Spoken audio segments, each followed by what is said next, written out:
हम सब 1954 के उस मशहूर टाउरेड वाले किस्से से वाकिफ हैं। हाँ, वही पुरानी किंवदंती। बिल्कुल, जहाँ एक आदमी यूरोप के एयरपोर्ट पर उतरता है और उसके पास एक ऐसे देश का पासपोर्ट होता है जो दुनिया के किसी नक्शे पर है ही नहीं। उस पुरानी कहानी पर तो खैर बहुत चर्चा हो चुकी है। हाँ, लेकिन आज के हमारे इस गहन विश्लेषण का विषय कुछ और है। आज हम जिस स्रोत पर बात करने वाले हैं वो 2026 में प्रकाशित एक बेहद रहस्यमयी डार्क मल्टीवर्स थ्रिलर किताब है। एम रेवेन की लिखी हुई। सही कहा। इस किताब का नाम है द पैसेंजर फ्रॉम टाउरेड और हमारे पास विश्लेषण के लिए इसके शुरुआती 10 अध्याय, इसका एपिलॉग और एक सच में रोंगटे खड़े कर देने वाला बुक ट्रेलर मौजूद है। और ये किताब उस पुरानी किंवदंती के मूल विचार को उठाती है, पर उसे एक बहुत ही भयानक दिशा में ले जाती है, समानांतर प्रभंडों के टकराव की दिशा में। तो आज की हमारी इस चर्चा का मिशन यही समझना है कि कैसे एक आम सी दिखने वाली रूटीन जांच धीरे धीरे दो अलग अलग ब्रह्मांडों के टकराने की खौफनाक घटना में बदल जाती है। चलिए इसे थोड़ा खोलकर समझते हैं। इस कहानी की शुरुआत जिस तरह से होती है, मैं कहूँगा वो बहुत ही धीमी आंच पर पकने वाले सस्पेंस का निर्माण करती है। एकदम शांत माहौल से। बिल्कुल। हम 14 अक्टूबर की रात में हैं। समय है रात के 02:17 बजे। एक शांत एयरपोर्ट है जहां रात की शिफ्ट के दौरान चीजें आमतौर पर बहुत उबाऊ ही होती हैं। हाँ, रात की शिफ्ट में वैसे भी कुछ खास नहीं होता। वही तो। मुख्य किरदार लियोन हार्टमैन, जो कि एक एयरपोर्ट इन्वेस्टिगेटर है, उसकी भी रात ऐसी ही कट रही होती है। सब कुछ एक आम दिन जैसा चल रहा है, तभी इमिग्रेशन काउंटर 7 पर एक अजीब मामला सामने आता है। Adrian Keller. हाँ, एड्रियन केलर नाम का एक यात्री, वो टोक्यो से फ्लाइट JL 742 से आया है और वो अपना पासपोर्ट पेश करता है। और वो पासपोर्ट होता है रिपब्लिक ऑफ टाउरेड का। बिल्कुल। किसी भी सामान्य स्थिति में कोई भी सुरक्षा अधिकारी इसे महज एक नकली दस्तावेज का मामला मानकर खारिज कर देगा। मुझे भी पढ़ते हुए शुरुआत में यही लगा था। मैं सोच रही थी कि लियोन बस उस आदमी को गिरफ्तार करेगा और कहानी किसी स्मगलिंग या जासूसी के एंगल में चली जाएगी। लेकिन ऐसा होता नहीं है। नहीं होता। यहीं से कहानी भौतिकी और तकनीक के नियमों के साथ खेलना शुरू कर देती है। मतलब अगर ये सिर्फ एक नकली पासपोर्ट होता तो स्कैनर उसे तुरंत रिजेक्ट कर देता, बीप की आवाज आती और बात खत्म। यहाँ सबसे दिलचस्प बात यह है कि सिस्टम इस असंभव स्थिति पर कैसे प्रतिक्रिया दे रहा है। आमतौर पर एयरपोर्ट का डेटाबेस बहुत ही सुरक्षित होता है, एक बंद नेटवर्क। लेकिन इस मामले में वो डिजिटल प्रणाली उस टावर की राष्ट्रीयता को पूरी तरह से वैध मानकर स्वीकार कर लेती है, जो कि असंभव है। सोचने वाली बात है कि एक डिजिटल डेटाबेस अचानक एक ऐसे देश के कोड को कैसे पहचान सकता है जिसका वजूद ही नहीं है। यह इस बात का पहला संकेत है कि केवल एक भौतिक इंसान गलत जगह पर नहीं आ गया है, बल्कि जो डिजिटल बुनियादी ढांचा है, हाँ, इंटरनेट और डेटाबेस सर्वर्स, वो भी किसी दूसरे ब्रह्मांड के नेटवर्क के साथ जुड़ रहे हैं या ओवरलैप हो रहे हैं। और इतना ही नहीं, उस पासपोर्ट पर 2 दिन पहले पेरिस का एक असली और स्कैन होने योग्य वीजा स्टैम्प भी लगा है। ये हिस्सा तो सच में दिमाग घुमा देता है। एक बंद कंप्यूटर नेटवर्क अपने आप को कैसे रीराइट कर सकता है? और अगर हम एड्रियन के व्यवहार को देखें तो वो और भी अजीब है। वो बिल्कुल भी घबराया हुआ नहीं है। वही तो। वो कोई चालाक तस्कर या डरा हुआ अपराधी नहीं लगता। वो बहुत शांत है। और सबसे बड़ी बात, वो इस बात को लेकर पूरी तरह से भ्रमित है कि लियोन और बाकी अधिकारी उसके देश को पहचान क्यों नहीं रहे। उसे लगता है कि ये लोग उसके साथ कोई भद्दा मजाक कर रहे हैं। हाँ, जब लियोन उसे दीवार पर टंगा यूरोप का नक्शा दिखाता है तो फ्रांस और स्पेन के बीच की जगह, जहां असल दुनिया में अंडोरा स्थित है, एड्रियन उस जगह पर उंगली रखता है और पूरे आत्मविश्वास से कहता है कि यहाँ पिछले 1000 सालों से टावर मौजूद है। और इसकी ये बात केवल हवा में नहीं होती, वो सबूत भी पेश करता है। लियोन उसके बटुए की तलाशी लेता है और अंदर से कुछ अजीबोगरीब सिक्के और नोट निकलते हैं, जिन पर अनजान ज्यामितीय प्रतीक बने हुए हैं। उन सिक्कों वाला दृश्य बहुत ही सजीव है। मतलब ये ऐसा है जैसे कोई इंसान कॉफी शॉप में आए और किसी बिल्कुल ही अनजान क्रिप्टो करेंसी के सिक्कों या चंकी चीज के टोकन से पेमेंट करने की कोशिश करे, लेकिन वो पूरे यकीन के साथ कह रहा हो कि यही असली पैसा है। बिल्कुल। ये तुलना काफी सटीक है। लेकिन उन टोकन के विपरीत एड्रियन के सिक्कों की ढलाई और नोटों की छपाई किसी आम इंसान के बस की बात नहीं है। उनका स्तर एकदम प्रोफेशनल है, किसी संप्रभु राष्ट्र की आधिकारिक मुद्रा जैसा। सही कहा। मुद्रा केवल कागज या धातु का टुकड़ा नहीं होती, वो एक पूरे देश की अर्थव्यवस्था और विश्वास का प्रतीक होती है। जब एक ऐसी मुद्रा सामने आती है जिसका कोई अंतर्राष्ट्रीय रिकॉर्ड ही नहीं है, तो ये लियोन के तार्किक दिमाग की नींव को हिलाना शुरू कर देता है। यहाँ कहानी में असली रोमांच आता है, क्योंकि भौतिक सबूतों के बाद कहानी सीधे समय और स्थान के नियमों को तोड़ती है। सीसीटीवी फुटेज वाला हिस्सा। हाँ, लियोन ये जानने के लिए कि ये आदमी आखिर टर्मिनल में घुसा कहाँ से, सुरक्षा कैमरों की फुटेज की जांच करता है। जब सर्विलांस टेक्नीशियन फुटेज को पीछे करते हैं तो एड्रियन रात के 0134 पर टर्मिनल में अकेला खड़ा दिखाई देता है, रनवे की तरफ देखते हुए। लेकिन रुकिए, उसकी टोक्यो वाली फ्लाइट तो 0211 बजे लैंड हुई थी। वो विमान के उतरने से लगभग 40 मिनट पहले ही टर्मिनल के अंदर कैसे हो सकता है? और फुटेज में वो किसी दरवाजे या लिफ्ट से अंदर आता हुआ भी नहीं दिखता। वो महज एक फ्रेम में नहीं होता और अगले ही फ्रेम में हवा में से प्रकट हो जाता है, एकदम अचानक। समय और स्थान की ये गड़बड़ी इस बात का पक्का सबूत बन जाती है कि ये कोई सामान्य घुसपैठ नहीं है। लेकिन जब लियोन वापस पूछताछ के कमरे में जाकर एड्रियन से इन सब चीजों के बारे में सवाल करता है, तब कहानी एक ऐसा मोड़ लेती है जो केवल बाहरी दुनिया के विज्ञान को ही नहीं बल्कि इंसानी मनोविज्ञान को भी चुनौती देता है। बिल्कुल। एड्रियन लियोन की आंखों में गहराई से देखता है और कहता है कि वे दोनों पहले भी मिल चुके हैं। एड्रियन का दावा है कि लियोन उसी के टॉरड वाले एयरपोर्ट पर काम करता है और उसका नाम लियोन नहीं बल्कि डैनियल हार्टमैन है। ये दृश्य पढ़ते हुए कोई भी सिहर उठेगा। कल्पना की जा सकती है कि एक अजनबी अचानक किसी को उसके चेहरे पर देखकर कहे कि वो इंसान वो है ही नहीं जो वो सोच रहा है। ये एक महत्वपूर्ण सवाल खड़ा करता है, हमारी पहचान आखिर क्या है? बहुत गहरा सवाल है। क्या किसी व्यक्ति की पहचान सिर्फ उसकी अपनी यादों पर निर्भर करती है या उस भौतिक दुनिया और उन लोगों पर जो उसे खास नाम से जानते हैं? सही बात है। एड्रियन की नजरों में लियोन एक ऐसी जिंदगी जी रहा है जो उसकी है ही नहीं। ये अस्तित्व का एक बहुत बड़ा संकट है। अगर आपकी यादें एक बात कह रही हैं और सामने खड़ा एक जीता जागता इंसान दूसरी दुनिया की एक बिल्कुल अलग सच्चाई बता रहा है, तो सच किसे माना जाए? लियोन इस बात को सुनकर अंदर तक हिल जाता है, लेकिन एक प्रशिक्षित अधिकारी होने के नाते वो इसे एक मनोवैज्ञानिक चाल मानकर खारिज करने की कोशिश करता है। वो कमरे से बाहर निकलता है, खुद को शांत करने के लिए। हाँ, लेकिन जब वो कुछ ही देर बाद वापस उस पूछताछ के कमरे में लौटता है तो कमरे का नजारा किसी बुरे सपने जैसा होता है। कमरा अंदर से बंद था, कोई खिड़की नहीं थी, बाहर सशस्त्र गार्ड खड़े थे, लेकिन एड्रियन केलर पूरी तरह से गायब हो चुका होता है, हवा में विलीन। और पीछे मेज पर सिर्फ एक चीज छूट जाती है, वही रहस्यमयी ज्यामिति सिक्का जिस पर किसी नुकीली चीज से खरोंच कर 2 शब्द लिखे गए हैं, वेलकम बैक, यानी वापसी पर स्वागत है। ये गायब होना केवल कोई जादुई चाल नहीं है, बल्कि ये एक संकेत है कि दोनों दुनियाओं के बीच की जो अदृश्य दीवार थी वो अब टूट चुकी है। दीवार दरक रही है। और इसका असर अब सिर्फ एड्रियन नाम के एक व्यक्ति तक सीमित नहीं रह गया है। एयरपोर्ट के मुख्य सर्वर में एक खौफनाक गड़बड़ी होती है।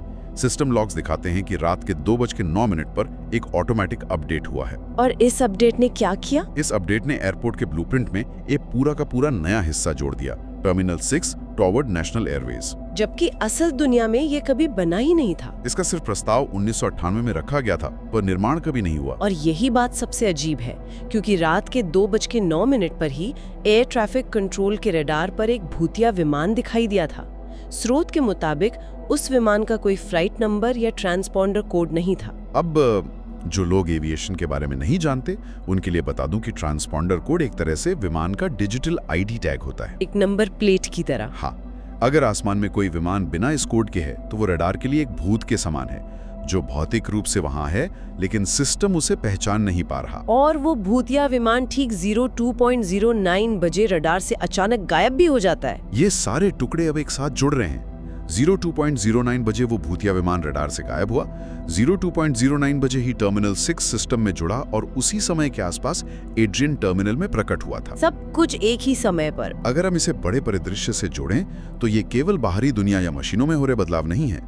लियोन के अंदर उसके खुद के दिमाग में भी वास्तविकता की परतें उखड़ रही हैं। उसे अजीब सी चीजें याद आने लगती हैं। बिल्कुल, जब वो इन सिस्टम एरर्स और टर्मिनल 6 के ब्लूप्रिंट को देख रहा होता है तो उसे अचानक ऐसे दृश्यों की याद आने लगती हैं जो उसने जिंदगी में कभी देखे ही नहीं, जैसे टावर सेंट्रल स्टेशन की विशाल इमारत, टावर नेशनल अलायंस का वो अजीब सा गोलाकार लोगो, और यहाँ तक कि उस रहस्यमयी विमान में खुद के बैठे होने की धुंधली सी याद है। ये तो मनोवैज्ञानिक डरावनीपन की चरम सीमा है। मतलब ये मंडेला इफेक्ट के एक बेहद निजी संस्करण जैसा है। जहां इंसान का अपना ही दिमाग किसी दूसरी टाइमलाइन से डेटा डाउनलोड करने लगता है। उसे वो सब कुछ याद आ रहा है जो इस दुनिया का हिस्सा है ही नहीं। इसी उधेड़-बुन में सच्चाई का पता लगाने के लिए लियोन सुबह के समय कार्गो सेक्टर के कैमरा 47 वाले इलाके की तरफ बढ़ता है। और यहाँ पहुंचकर भौतिक दुनिया पूरी तरह से हार मान लेती है। लियोन एक साधारण से धूल भरे मेंटेनेंस कॉरिडोर से आगे बढ़ता है और अचानक फर्श की बनावट बदल जाती है, रोशनी बदल जाती है। वो सच में एक असंभव आधुनिक ग्लास कॉरिडोर में दाखिल हो जाता है। यही टर्मिनल 6 है। और खिड़कियों के बाहर का नजारा, अब वहाँ एयरपोर्ट का खाली सुनसान मैदान नहीं है, वहाँ एक पूरा का पूरा शहर बसा हुआ है। गगनचुंबी इमारतें हैं। एक अलग ही वास्तुकला है। बड़ी नदियां हैं, हवा में उड़ते हुए अनजान डिजाइन के विमान हैं। ये टावरॉड शहर है। और उससे भी ज्यादा हैरान करने वाली बात यह है कि उस टर्मिनल में आम यात्रियों की भारी भीड़ है, जो अपने अपने विमानों का इंतजार कर रहे हैं, जैसे ये सब कुछ एकदम सामान्य हो। और वहीं उस अवास्तविक टर्मिनल की भीड़ के बीच एड्रियन केलर उसका इंतजार कर रहा होता है। अब कोई रहस्य नहीं बचा। नहीं, एड्रियन लियोन को पूरी सच्चाई समझाता है। वो बताता है कि विज्ञान के नजरिए से रात 02:09 पर आखिर हुआ क्या था। आसमान में एक ही बिंदु पर दो अलग अलग दुनियाओं के विमान टकराए नहीं थे। तो फिर क्या हुआ था? उन दोनों ने एक ही निर्देशांक या कोऑर्डिनेट को एक ही सेकंड पर पार किया था। इसे कैसे समझे? इसे अगर आसान शब्दों में समझे तो सोचिए कि दो अलग अलग रेडियो स्टेशन अचानक एक ही फ्रीक्वेंसी पर आ जाएं, तो दोनों की आवाजें एक दूसरे से उलझने लगती हैं। हाँ, सिग्नल मिक्स हो जाते हैं। ठीक वैसे ही जब दो समानांतर ब्रह्मांड एक ही भौतिक बिंदु पर ओवरलैप हुए तो एक गेट या दरवाजा खुल गया। एड्रियन की फ्लाइट टावर्ड से आ रही थी और टोक्यो वाली फ्लाइट इस सामान्य दुनिया से। तो इस सब का मतलब क्या है? क्या एड्रियन बस गलत दरवाजे से इस दुनिया में आ गया था? नहीं, कहानी यहाँ अपनी सबसे बड़ी और चौंकाने वाली चाल चलती है।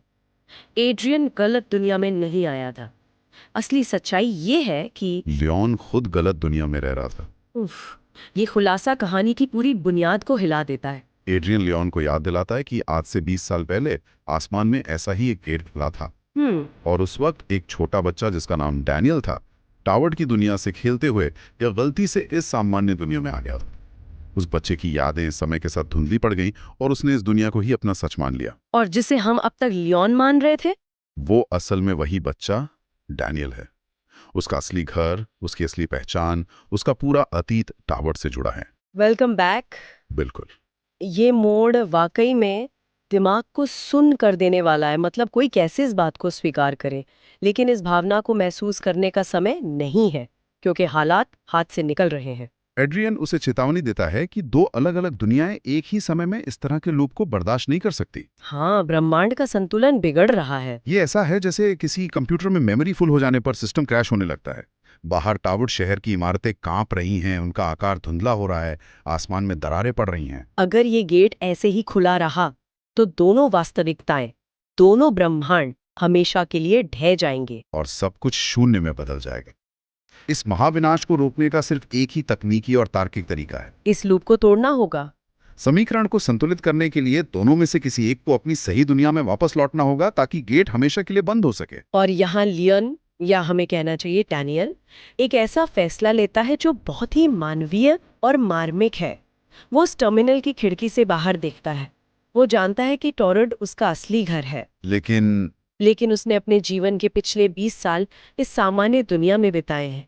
उसने यहाँ रिश्ते बनाए हैं, अपना एक जीवन गढ़ा है। क्या इंसान सिर्फ वहाँ का होता है जहाँ उसका जन्म हुआ हो, या वहाँ का जहाँ उसने जीवन जिया हो? ये एक बहुत बड़ा द्वंद्व है। लियोन एक महान बलिदान देने का निर्णय लेता है। वो फैसला करता है कि वो इसी सामान्य दुनिया में रहेगा। वो अपनी जन्मभूमि टावर्ड नहीं जाएगा। एड्रियन इस फैसले के पीछे के दर्द और दृढ़ता को समझ जाता है। वो बिना कुछ कहे वापस अपनी दुनिया की तरफ मुड़ता है और उस चमकते हुए गेट में प्रवेश कर जाता है। और जैसे ही एड्रियन उस पार जाता है, लूप टूट जाता है। आसमान में एक तेज अंधी कर देने वाली रोशनी होती है और फिर गहरा सन्नाटा। गेट बंद हो जाता है। वो पूरा का पूरा टर्मिनल 6, वो यात्री, वो टावर्ड शहर का नजारा, सब कुछ एक झटके में गायब हो जाता है। लियोन वापस अपने सामान्य एयरपोर्ट के खाली और ठंडे रनवे पे खड़ा रह जाता है। दुनिया वापस स्थिर हो चुकी है। ये एक बहुत ही संतोषजनक लेकिन भारी अंत लगता है। मतलब एक नायक ने अपनी असली दुनिया का त्याग कर दिया ताकि दो ब्रह्मांडों को नष्ट होने से बचाया जा सके। सब कुछ शांत हो गया है। लेकिन लेकिन एएम रिवेन इतनी आसानी से सुकून की सांस नहीं लेने देते। किताब का जो एपिलॉग है वो इस पूरी घटना को एक नए और भी ज्यादा खौफनाक स्तर पर धकेल देता है। एपिलॉग हमें कहानी में 3 हफ्ते आगे ले जाता है। लियोन ने अब अपनी सच्चाई को अपना लिया है। उसने मनी मन खुद को डैनियल के रूप में स्वीकार कर लिया है। वो एयरपोर्ट पर अपनी सामान्य नाइट शिफ्ट पर है, ये सोचते हुए कि खतरा टल चुका है और डेट हमेशा के लिए बंद हो गया है। तभी उसे फिर से इमिग्रेशन काउंटर पर बुलाया जाता है। एक और अजीब मामला, एक और पासपोर्ट पकड़ा गया है। और जब वो पूछताछ के कमरे में पहुंचता है तो वहां एलारा नाम की एक महिला बैठी है। डैनियल जब उसका पासपोर्ट देखता है तो उसके पैरों तले जमीन खिसक जाती है। वो भी टावर्ड का ही पासपोर्ट है। डैनियल घबराकर उससे पूछता है कि ये कैसे संभव है, गेट तो बंद हो चुका था, लूप टूट चुका था। और तब एलारा बहुत ही शांति से मुस्कुराकर एक ऐसी बात कहती है जो पूरी कहानी की दिशा बदल देती है। वो कहती है कि गेट बंद नहीं हुआ था, वो सिर्फ खिसक गया था। और जो सबसे खतरनाक बात वो बताती है वो ये है कि इस बार आसमान में सिर्फ 2 दुनियाएं नहीं टकराई हैं। इस बार 3 अलग-अलग ब्रह्मांड आपस में जुड़ गए हैं। 3 अलग-अलग वास्तविकताएं एक ही बिंदु पर ओवरलैप हो रही हैं। ये एक शानदार क्लिफहैंगर है। जहां लगता है कि एक समस्या सुलझ गई, वहीं पता चलता है कि खतरा कई गुना बड़ा और जटिल हो चुका है। ये सीधा किताब के दूसरे भाग के लिए एक बेहतरीन मंच तैयार करता है। बिल्कुल। अगर हम इस पूरी डार्क मल्टीवर्स थ्रिलर को इसके विज्ञान कथा वाले आवरण से बाहर निकाल कर देखें तो ये बहुत गहरे स्तर पर इंसान के जीवन और उसके द्वारा लिए गए फैसलों की प्रकृति पर बात करती है। कैसे? ये सोचने पर मजबूर करता है कि क्या हमारा अपना जीवन भी ऐसे ही छोटे छोटे चौराहों और अनंत संभावनाओं से नहीं बना है। ये बहुत ही दिलचस्प बात है। हम अक्सर अपने रोजमर्रा के जीवन को बहुत सीधा और सरल मानते हैं। लेकिन कल्पना करें कि कोई व्यक्ति सुबह घर से निकलता है और सिर्फ 1 सेकंड की देरी की वजह से उसकी नियमित बस छूट जाती है, या किसी चौराहे पर वो बाएं मुड़ने की जगह गलती से दाएं मुड़ जाता है, या किसी अजनबी से बस यूं ही एक छोटी सी बात कर लेता है। भौतिकी में बटरफ्लाई इफेक्ट और मल्टीवर्स का सिद्धांत यही इशारा करता है कि हर एक छोटा फैसला, हर एक छोटी हुई बस एक पूरी तरह से नई वास्तविकता का निर्माण कर सकती है। जहां एक ब्रह्मांड में वो बस छूट गई, वहीं किसी दूसरे समानांतर ब्रह्मांड में उसी व्यक्ति ने वो बस पकड़ ली और उसकी पूरी जिंदगी की दिशा ही बदल गई। यह विचार ही अपने आप में रोमांचक भी है और थोड़ा डरावना भी, कि हर पल, हर छोटे फैसले के साथ अनजाने में ही सही अनगिनत नई जिंदगियों और संभावनाओं का जन्म हो रहा है। और अंत में एक ऐसे विचार पर चर्चा करना चाहूंगा जो इस कहानी को सुनने के बाद एक अलग ही रूप ले लेता है।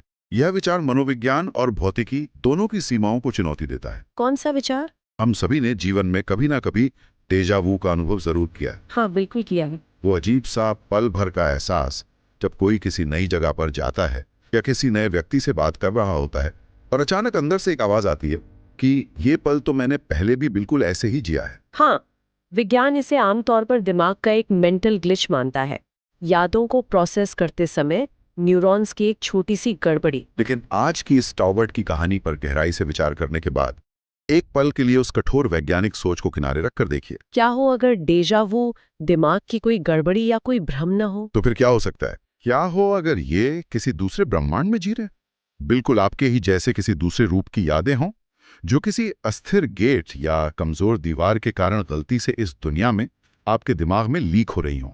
उफ। क्या हो अगर वो पल भर का एहसास इस बात का पक्का सबूत हो कि उस सटीक सेकंड में 2 अलग-अलग ब्रह्मांड एक दूसरे के बेहद करीब आ गए थे और कुछ पलों के लिए आपस में रगड़ खा रहे थे। ये सच में एक ऐसा विचार है जो किसी की भी रातों की नींद उड़ा सकता है। क्या हमारी यादें पूरी तरह से हमारी अपनी हैं या हम किसी और ब्रह्मांड का शोर सुन रहे हैं? इस गहरे और रहस्यमयी सवाल के साथ हम आज की इस विस्तृत चर्चा को यहीं समाप्त करते हैं। हमारे पास मौजूद स्रोतों ने एक पुरानी किंवदंती को जिस तरह से एक मनोवैज्ञानिक और वैज्ञानिक थ्रिलर में बदला है, वो काबिले तारीफ है। अगली बार तक के लिए अपनी दुनिया, अपने फैसलों और अपनी वास्तविकता पर बारीकी से नजर बनाए रखिएगा, क्योंकि कौन जानता है कि कब कौन सा गेट खुल जाए।